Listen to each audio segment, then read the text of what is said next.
เราต้องหลายในมีเวลา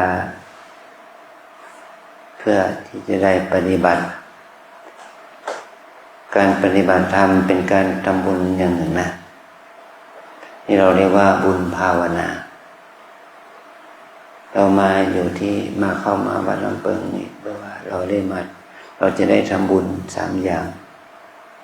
บุญที่เกิดจากการเจริญภาวนาเป็นปัจจัยสำคัญนะนอกจากนั้นเราก็ต้องได้ทำบุญอีกอย่างที่2คือบุญที่เกิดจากการรักษาศีลนี่เราสมาทานศีลนะอย่างที่3ก็แล้วแต่ความพร้อมของเราจะมีมากน้อยแค่ไหนบุญที่เกิดจากการให้ทานเราเอาอะไรมาทำทานมาเนี่ยยังไม่ได้ทำทานนะถวายค่าน้ำข้าวไปค่าอาหารบ้างไหมอันนี้เราบุญทำทานเราก็ทำตามความพร้อมนะเราไม่บังคับแต่บุญที่จะต้องให้เราใส่ใจทางวัดก็มีระเบียบโยคีมาวัดจะต้องรักษาศีล8เป็นกระบะบังคับในตัวนะให้คุณจะต้องรักษาศีล8นะรักษาศีล8เป็นศีลของบุคคลที่เป็นกึ่งนักบวชเนาะเราถือศีล5เรามีคู่สามีภรรยาแต่พอมาถือศีล8แล้วก็ห้ามล่วงละเมิดแม้แต่สามีภรรยาตัวเองถือศีล5เรากินข้าวเย็นได้สบายมาถือศีล8เขาห้ามเราไม่ให้กินข้าวเย็นอาหารตั้งแต่หลังเที่ยงถึงเช้าวันใหม่ถือศีล5เราจะประดับตกแต่งร่างกายด้วยวัตถุของแค่มากมายเพชรพิมพ์พลอยมากมายก็ไม่มีใครว่าแต่ถือศีล8นั้นไม่ได้ละต้องถอดออกให้หมดต้องสร้อยแขนสร้อยคอทั้งแหวนทั้งอะไรให้เราถือศีล8ถือศีล5เราจะร้องรำทำเพลงอะไรก็ได้ถือศีล8เขาห้ามเราร้องเพลงพูดไรของหอมก็ไม่ได้ละอย่างนี้ถือศีล5เราจะนั่งนอนที่นอนสูงอันใหญ่แค่ไหนก็ได้แต่ว่าถือศีล5เราว่านั่งมานอนตามสภาพนะนี่คือข้อศีลที่เป็นระเบียบที่เรามาอยู่วัดนะวัดมันไม่ใช่โรงแรมมันไม่ได้อย่างใจเรานะวัดไม่ใช่โรงแรม5 ดาววัดไม่ใช่ภัตตาคารหรูหรากินอยู่ตามสภาพนี่คือระเบียบที่เราจะมาอยู่ที่วัดเราจะคาดหวังว่าเราจะได้ที่อยู่ที่อาศัยอันเลิศมันก็ไม่ได้แต่วัดก็ต้องพยายามที่จะปรับปรุงสถานที่ทั้งอาคารสถานที่ที่พักที่อาศัยอาหารการกินให้ได้มาตรฐานตามสมควรแก่หลักโภชนาการนะ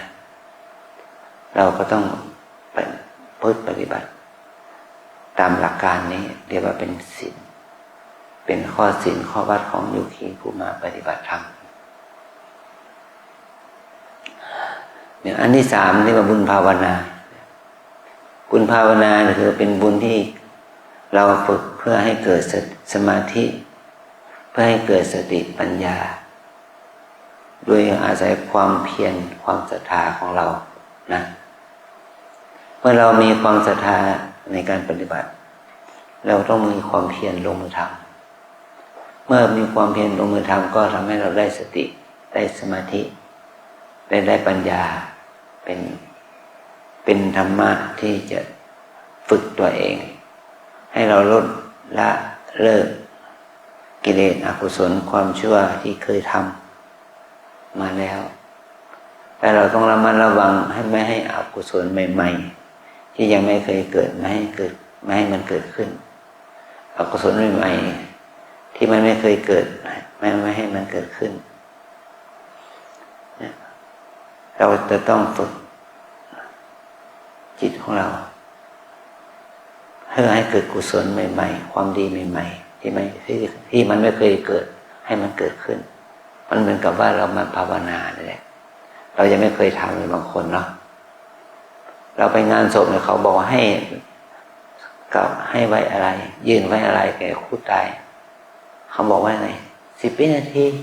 15 วินาที30 วินาทีมันจะมีอะไรตอนนี้เรามาปฏิบัติเนี่ยเขาให้เรานั่ง15 นาทีมันยังไม่ได้บุญอะไรเลยมีแต่ความฟุ้งมีแต่ความคิดมีแต่ความอึดอัดขัดใจนะ30 วินาทีมันจะได้อะไรก็เห็นว่าเราจะต้องประพฤติปฏิบัติให้มันเข้มข้นขึ้น3 วันยังน้อยไปนะ5 วันยังพอมีเวลาพัฒนาขึ้นได้บ้าง7 วัน9 วันก็ถือว่ามีผลดีแก่เราแล้วแต่มีแค่พื้นฐานเท่านั้นแหละเรามีคอร์สสำหรับผู้ปฏิบัติให้เต็มคอร์สเนี่ยถึง26 วันขั้นเบสิกขั้นพื้นฐานไม่ใช่ไว้แค่3 วันเลย26 วันยังไม่พอเลย26 วันบางคนก็ปฏิบัติยังไม่ได้คุณภาพเลยคนบางคนเขาตั้งใจดีเขาก็ได้ความดีงามไปแต่คนที่ไม่ตั้งใจก็รอวันจบรอให้ถึงวันนี้ที่จะได้ออกก็เพราะว่าคนที่มาปฏิบัติความศรัทธาความตั้งใจมันไม่เท่ากันนะคนที่มีความศรัทธาจะได้มาปฏิบัติความตั้งใจมันก็สูงหน่อย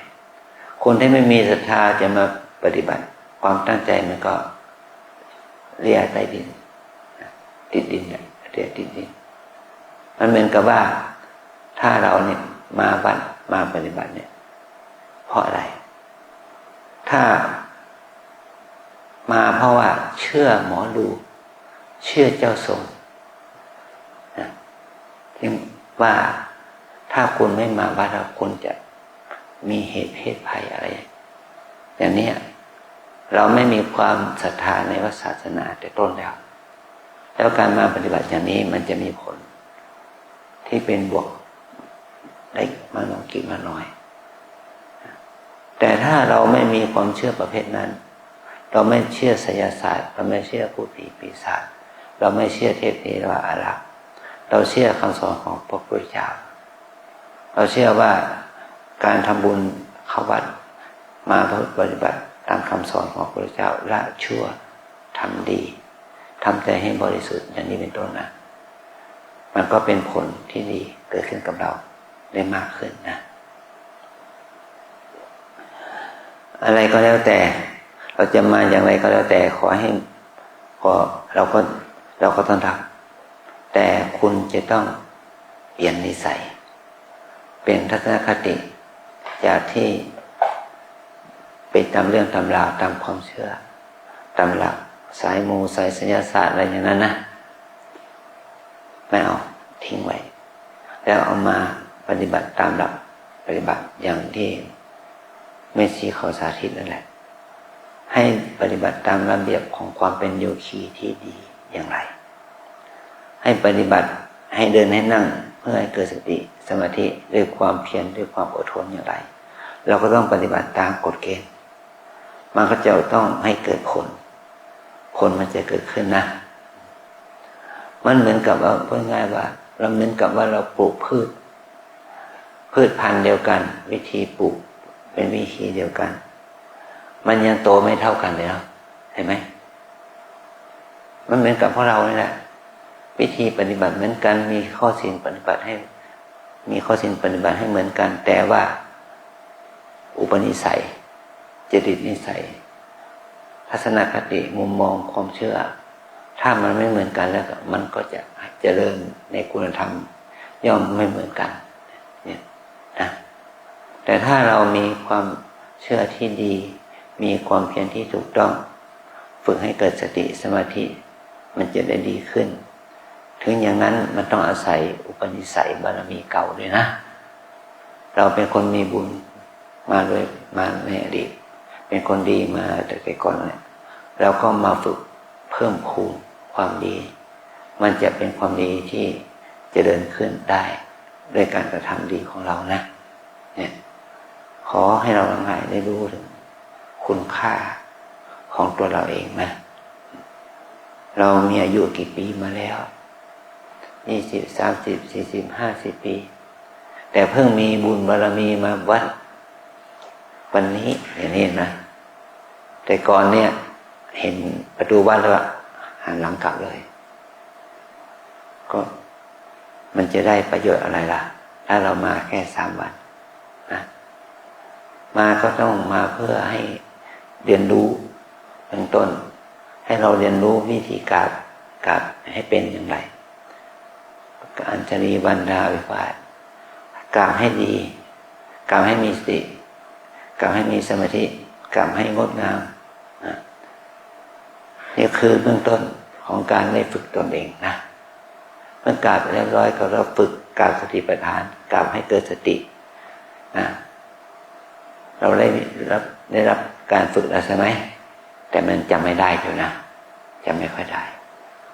ถ้าจำได้ตั้งแต่เริ่มแรกจนถึงจบเนี่ยก็คือว่าเก่งละนะเราต้องอาศัยการกราบบ่อยๆวันหนึ่งก็3-4 รอบทำไปเดินจงกรมนั่งสมาธิหมายความว่าการเดินต้องเดินบ่อยๆเดินกับนั่งสลับกันไปกับ5กราบสติปัฏฐาน1จบประมาณสัก5 นาที 7 นาทีแล้วก็เดินจงกรม15 นาทีนั่ง15 นาทีสลับกันไปอย่างนี้1 ชั่วโมง 2 ชั่วโมงต่อเนื่องกันมันก็จะทำให้เกิดผลสำเร็จนะมันเหมือนกับว่าเราให้เราเปรียบเทียบอย่างนี้ปลูกต้นไม้มีก้าไม้มาปลูกรากงอกยอดแทงมันก็มีโอกาสเติบโตนะได้ดินดีน้ำดีปุ๋ยดีได้แสงดีได้อากาศดี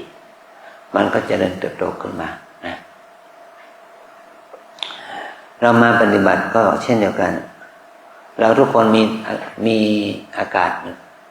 ที่จะหายใจเหมือนกันทุกคนครับที่นี่ก็มีอากาศที่จะหายใจแต่อากาศที่เราหายใจนั้นสะอาดหรือไม่สะอาดก็แล้วแต่สภาพอากาศในอากาศที่หายใจที่สะอาดไม่สะอาดเราไม่สามารถที่จะห้ามมันได้เราไม่สามารถจะเลือกมันได้แต่ที่เรามาปฏิบัตินี้เราให้การหายใจของเราเนี่ยให้มีสมาธิให้มีสติให้มีความเพียรนะถ้าเรามีความเพียรเรามีสติมีสมาธิดีแล้วมันจะช่วยทำให้เราได้คุณภาพนะได้คุณภาพของการหายใจได้บุญเราเกิดตั้งแต่เกิดมาแหละคลอดออกมาตั้งแต่เกิดมาจนถึงเดี๋ยวนี้เราก็หายใจได้อยู่แล้วแต่เราไม่ได้หายใจได้บุญนะหายใจเอาตัวรอดหายใจเพื่อเลี้ยงกายแต่ถ้าเรามาที่นี่เราหายใจเพื่อเรื่องจิตด้วยเพื่อเรื่องจิตใจเราด้วยนะหายใจอย่างไรจะทำให้เรามีสติหายใจอย่างไรจะทำให้เราได้สมาธิได้ความเพียรเกิดขึ้นขอให้เราได้ระลึกถึงอย่างนี้นี่ว่าหายใจเป็นกรรมฐานลมหายใจเป็นกรรมฐานละหายใจเข้าให้มีสติรู้หายใจออกให้มีสติรู้นี่เราเรียกว่าเอาลมหายใจมาเป็นกรรมฐานของเรานะอันที่สองเราขอแนะนำถึงการกำหนดอิริยาบถย่อยคู่เหยียดก้มเงยล้างหน้าแปรงฟันบนปากหวีผมถ่ายเบาถ่ายหนักถอดรองเท้าสวมรองเท้าจับนั่นถือนี่วางนั่นเดี๋ยวนี้อย่างเช่นอย่างนี้ก็ให้พยายามฝึกให้มีสติด้วยนะฝึกให้มีสมาธิด้วยฝึกให้มีความเพียรความอดทนด้วยเพราะเราเป็นคนใจร้อนแสนธรรมะนะใจไม่เย็น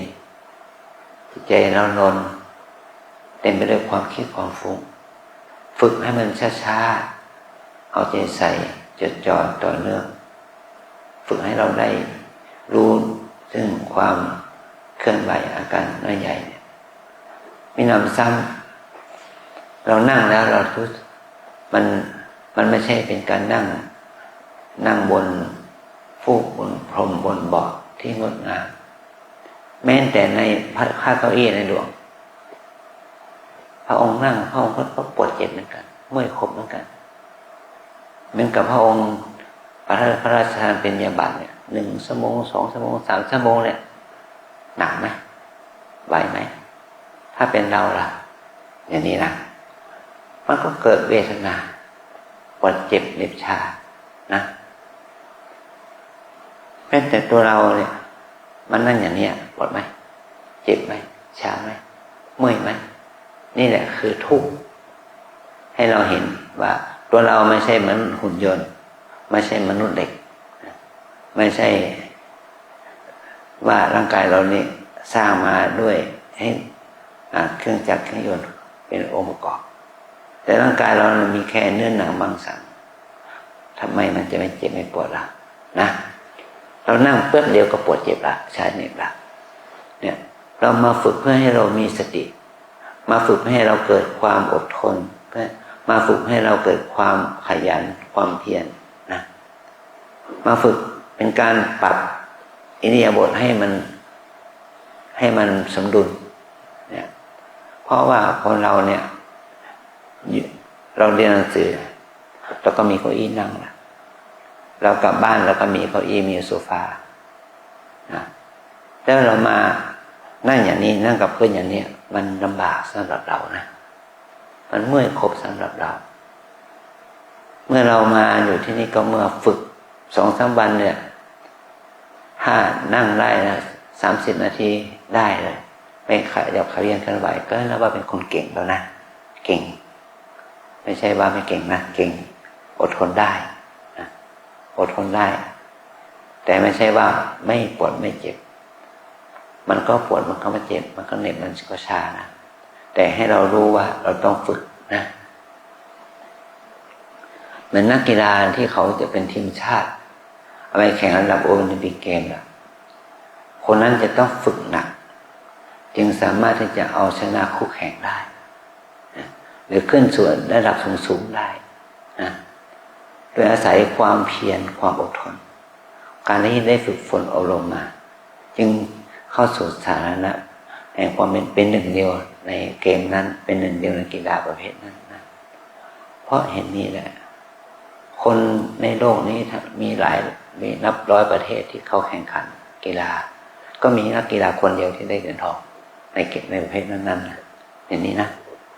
ไม่ใช่ว่าเอาแต่กินอย่างเดียวเอาแต่เพิ่มพูนไขมันอย่างเดียวมันไม่ได้นะอาศัยทักษะความเพียรความขยันอาศัยความฝึกฝนขยันขันแข็งทดสอบทดลองครั้งแรกครั้งหลังเข้าถึงระดับซีเกมเอเชียนเกมโอลิมปิกเกมอย่างนี้นะกีฬาโลกกีฬาอะไรอย่างว่าไปนะเราจะต้องฝึกถึงจะได้ผลไม่ใช่เพียงแค่ติดธงชาติทีมชาติเท่านั้นแล้วคุณจะได้อะไรต่อมีอะไรมันก็ได้อยู่ได้ฐานะที่ว่าเป็นตัวแทนทีมชาติแต่คุณไม่ได้เหรียญนั่นแหละเพราะฝึกน้อยเกินไปมีทักษะน้อยเกินไปหรือว่าส่วนสูงส่วนอะไรอย่างเนี้ยมันต่ำกว่าเขามากเกินไปนะกำลังของเราก็สู้เขาไม่ไหวอย่างนี้นะอันนี้ก็เหมือนกันถ้าเรามาปฏิบัติล่ะเราเป็นชาวพุทธเราเป็นมนุษย์เราเป็นชาวพุทธเรามาปฏิบัติเวลาปฏิบัติเนี่ยมีปีหนึ่งก็มี365 วันเนาะปีหนึ่งมี365 วันหรือยังบางปีก็อาจจะมี366 วันได้นะแล้วเรามีเวลาของสำหรับมาปฏิบัติเนี่ยปีหนึ่งมีกี่วันล่ะฮะแล้วมันจะไปสู้เขาได้หรือมันจะไปสู้นักปฏิบัติชาวต่างชาติเขาได้หรือชาวต่างชาติเขามาตั้ง1 เดือน45 วันแต่เราเนี่ยมา3 วันจะสู้เขาได้หรือมันก็เป็นที่โลไม่ติดฝุ่นเลยแหละไม่เห็นฝุ่นเขาเลยเพราะอย่างนี้เราจะต้องฝึกตัวเองให้มีความเพียรความขยันให้มีความอดทนให้เรา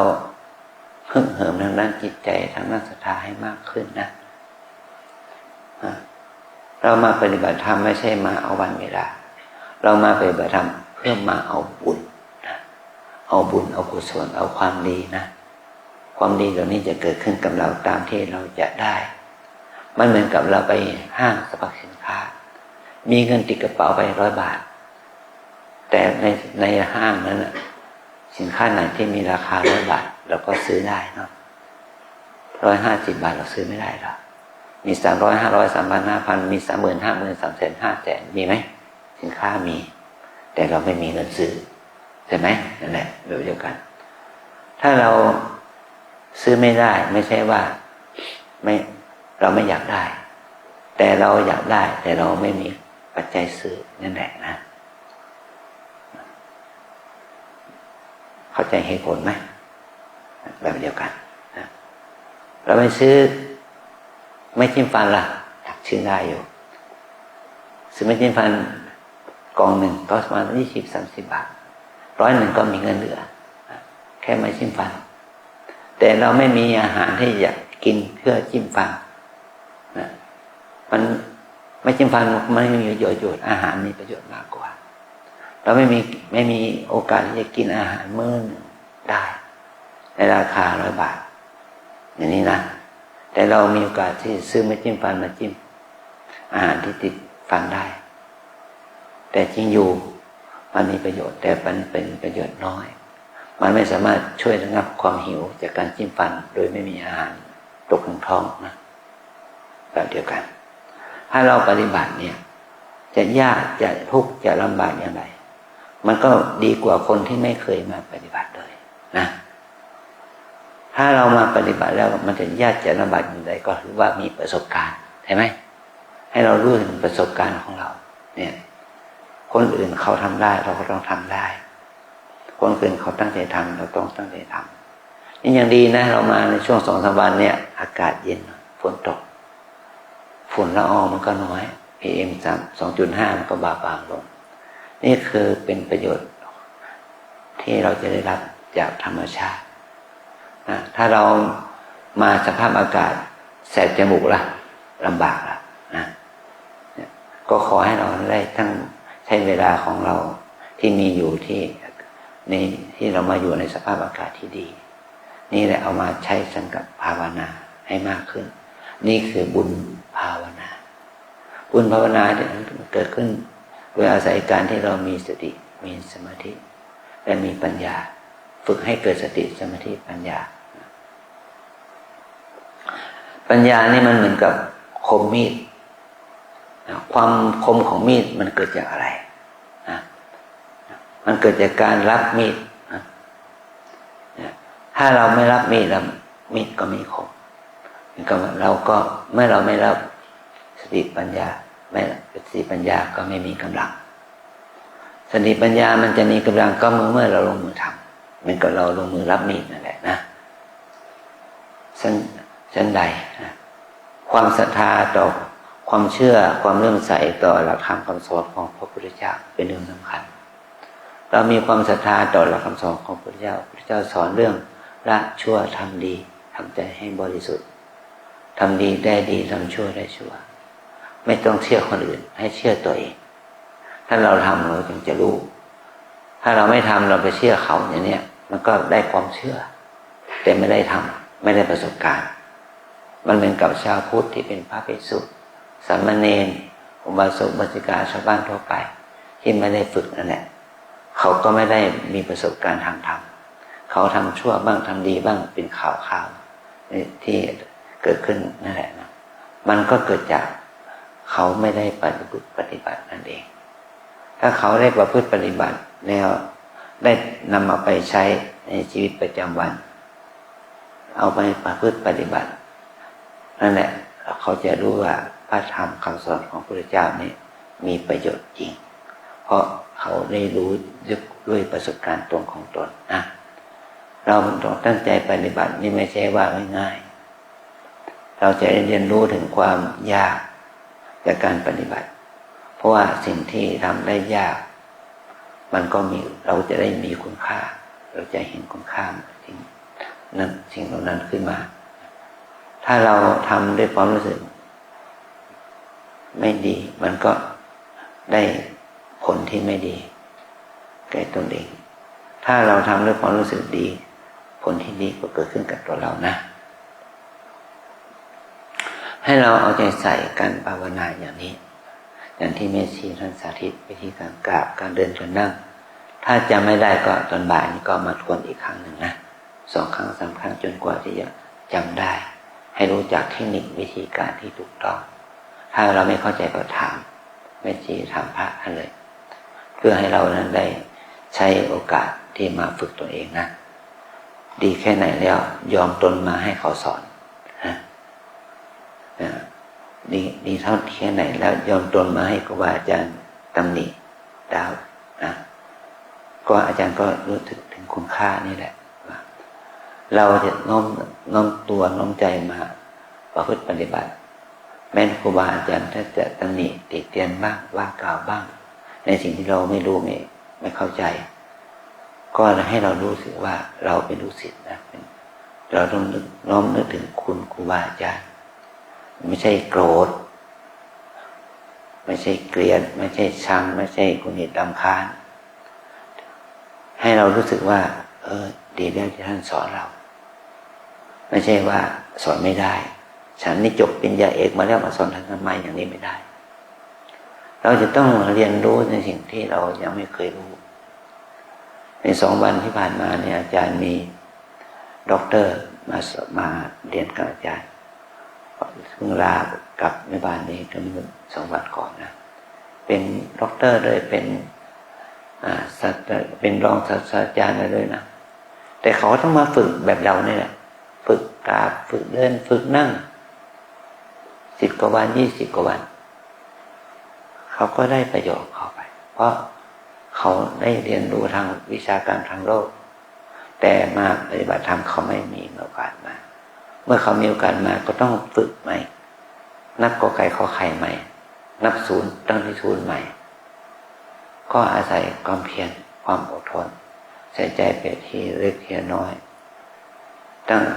ความศรัทธาที่ในการปฏิบัตินะมีความเชื่อว่าตัวเองสามารถที่จะฝึกตัวเองได้นี่เมื่อคนเรามีความเชื่อมีความศรัทธามีปัญญารู้ถึงประโยชน์ของการฝึกแล้วบุคคลนั้นจึงจะลงมือทำได้โดยง่ายนะใส่ใจดูแลตัวเองอย่างนี้นะเอาทีนี้ขอให้เราทุกคนว่าตามนะวิปัสสนากรรมฐานตามแนวสติปัฏฐานมี4 อย่าง1 กาย 2 เวทนา 3 จิต 4 ธรรมวิปัสสนากรรมฐานตามแนวสติปัฏฐานมี4 อย่าง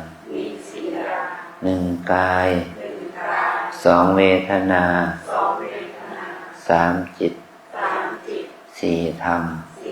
1 กาย 2 เวทนา 3 จิต 4 ธรรมกายานุปัสสนาเวทนานุปัสสนาจิตตานุปัสสนากายธรรมานุปัสสนากายานุปัสสนาแปลว่าการระลึกรู้อยู่เนืองๆซึ่งกายเวทนานุปัสสนาเป็นการตามระลึกรู้อยู่เนืองๆซึ่งเวทนาจิตตานุปัสสนาคือการตามระลึกรู้อยู่เนืองๆซึ่งจิตธรรมานุปัสสนาคือการตามระลึกรู้อยู่เนืองๆซึ่งธรรมนี่ที่ตั้งแห่งการเจริญสติมี4 อย่างนี้นะสติปัฏฐานแปลว่าที่ตั้งแห่งการเจริญสติมี4 อย่างนี้ระลึกรู้ตามอาการของกายเวทนาจิตธรรมไม่ใช่มีแต่กายอย่างเดียวถ้าเวทนาเกิดก็กำหนดเวทนากำหนดรู้ถึงอาการของเวทนานะถ้าความคิดเกิดก็กำหนดรู้ตามอาการของจิตคิดนะธรรมานุปัสสนาเนี่ยระลึกรู้อยู่กำหนดรู้ตามอาการของธรรมธรรมนี่มุ่งหมายถึงว่ารูปเสียงกลิ่นรสสัมผัส มื่อมากระทบทางตาหูจมูกลิ้นกายมันจะก่อให้เกิดความรู้สึกชอบไม่ชอบห่วงฟุ้งสงสัยชอบก็คือโลภะตัณหาราคะไม่ชอบก็คือโทสะพยาบาทโกรธเกลียดชังง่วงเหงาหอนอนขี้เกียจฟุ้งซ่านรำคาญสงสัยนะเกิดขึ้นกับเราได้เสมอเรามาฝึกละกิเลสเหล่านี้แหละละอกุศลเหล่านี้เราทุกคนไม่ใช่ว่ามาผิดศีลแต่มารักษาศีลมาดูแลศีลของตนด้วยศีลอย่างหยาบเราละแล้วเราเลยมีศีลอย่างกลางเนี่ยจะทำให้จิตใจเราสงบขึ้นจิตใจเราจะดีขึ้นให้เรารู้ถึงอาการของจิตที่เศร้าหมองให้มีสภาพจิตที่ผ่องใสขึ้นให้มีสติสมาธิปัญญามากขึ้นเรามาถึงว่าฝึกให้เกิดตัวปัญญารู้ความจริงของชีวิตความจริงของชีวิตมันมีอยู่แล้วกับตัวเราทุกคนเกิดแก่เจ็บตายใครพ้นบ้างใครพ้นบ้างเกิดผ่านมาแล้วเนาะแก่ขึ้นมาตามลำดับจากเป็นเด็กแม่บอกเป็นเด็กน้อยเป็นหนุ่มเป็นสาวผ่านมาแล้วความเป็นหนุ่มเป็นสาวมันผ่านไปแล้วเนาะมันกลับคืนมาไม่ได้แล้วตอนนี้ใบกลางคนใบแก่แล้วเนี่ยใบชราแล้วเนี่ยแม้ว่าเราจะไปทำสาวแค่ไหนมันก็แก่นะอายุมันก็กำลังมันก็ร้อยหล่อเราจะไปศัลยกรรมตกแต่งแค่ไหนเป็นหมื่นเป็นแสนเป็นล้านมันก็ถึงใบที่จะต้องแก่มันก็ต้องแก่นะคุณจะมีอายุ70 80ถึง90คุณจะไปตกแต่งแค่ไหนศัลยกรรมความงามแค่ไหนมันก็เป็นแบบถึงวันตายก็ต้องมีนะคนที่เป็นนางงามเนี่ยเป็นดาราเนี่ยมันก็ต้องตายกันหมดนะอันนี้คือความจริงของชีวิตที่มันมีอาการที่แสดงออกทางกายนะแล้วก็ความรู้สึกคิดนึกตั้งแต่เป็นเด็กมาจนถึงเดี๋ยวนี้มันก็มีความเปลี่ยนแปลงทางด้านพฤติกรรมความคิดความพฤติกรรมความคิดเกิดจากความมีชีวิตอยู่มันมีหลากหลายทัศนคติหลากหลายอารมณ์ให้เรารู้ว่ากายและใจนี้มันมีลักษณะ3อย่างคือ1กายใจนี้เป็นอนิจจังอนิจจังแปลว่าไม่เที่ยงเกิดดับกายใจนี้เป็นทุกข์มันว่าพันแปรเปลี่ยนแปลงแปรปรวนทนอยู่ได้ยากกายใจนี้เป็นอนัตตาคือไม่อยู่ในอำนาจบังคับบัญชามันไม่ได้เนี่ยคือการมาฝึกให้เรารู้ถึงคุณตัวธรรมลักษณะอาการของธรรมะ3อาการนี้นะกินน้อยนอนน้อยพูดน้อยปฏิบัติให้มากนะกินน้อยกิน2 มื้อนอนน้อยก็นอนไม่เกิน6 ชั่วโมงพูดน้อยก็งดพูดเลยเนี่ยงดพูดป้ายนี่ไม่ใช่ป้ายขาดสบายนะป้ายกายงดพูดเราจะพยายามอยู่เข้ามาวัดก็พูดให้น้อยนะไม่ใช่มาเป็นนักประชาสัมพันธ์นะให้เรามาพูดให้น้อยหน่อยพูดน้อยและปฏิบัติให้มากตั้งใจมาฝึกปฏิบัติให้มากนี่คือเราได้ช่วยวัดได้มากินน้อยนอนน้อยพูดน้อยนี่ไม่ใช่ว่าไม่ช่วยวัดได้มาช่วยวัดมาทำบุญให้วัดดีแล้วให้เป็นตัวอย่างที่ดีของวัดของคนทุกคนในวัดที่มาถึงที่นี่นะเอาใจใส่ดูแลตัวเองอย่างนี้นะแม้พวกเราจะไม่ได้สอบอารมณ์กับอาจารย์ก็ขอฝากการทำบุญที่เราทำนี้ให้แก่ตัวเองด้วยให้แก่ครูบาอาจารย์ให้แก่พ่อแม่ให้แก่ครอบครัวด้วยนะเพื่อให้บุญนี้เป็นมงคลแก่ตนเองให้เป็นบุญเป็นกุศลแก่ครอบครัวแก่สังคมแก่ประเทศชาติบ้านเมืองด้วยนะขออนุโมทนา